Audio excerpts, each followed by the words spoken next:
Pinagbabato ng ilang taga-barangay Tatalon sa lungsod ng Quezon ang ilang truck na dumaan sa binahang kalsada sa Araneta Avenue. Ang mga residente nagalit daw dahil umalon sa kanila ang naipong tubig sa bilis ng takbo ng mga truck. Tinutukan niya ni June Veneracion.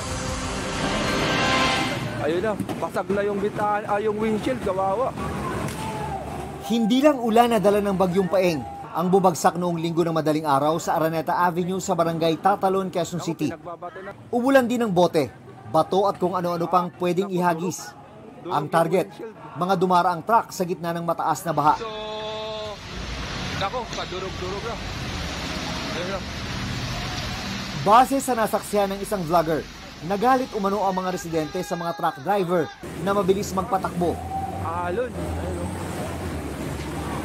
Grabe yun yung cause pag mabilis. Nakakabayan, no?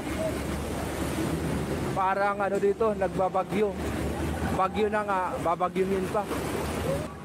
Ayon sa uploader, nasa 5 truck ang kanyang nakita na pinagbabato.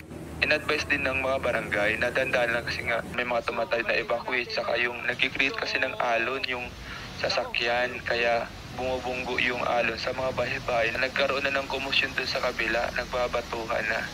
Ayon sa barangay, matagal na pala itong nangyayari tuwing bumabaha. Hindi raw nakapag-deploy ng mga tanod sa lugar nung araw na yon dahil naging abala sila sa paglidikas at pag-rescue sa mga binahang residente. Gusto namin talaga mawala ng ganyan eh. Nakakahiya. Silang pangalan ng barangay namin.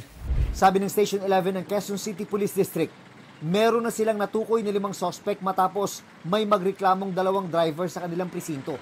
Kahapon, magkasama raw pumunta ang mga pulis at mga tanod sa lugar. Pinagtanong-tanong din namin doon, saka doon sa Purok Leader, kaya nakakilala namin yung mga tao na involved.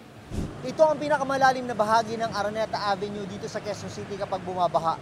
Dito nangyari ang insidente ng batuhan. Nangangamba ang mga opisyal ng barangay na kapag umulan muli at bumaha, hindi malayong maulit na naman daw ang insidente ng batuhan. Sakaling bumaha na naman, pababantayan raw ng pulisya ang lugar para matigil ang pamamato sa mga dumaraang truck. Hindi na rin daw nila ito padadaanan sa mga truck kapag mataas ang baha. Mabilis yung patakbo nila.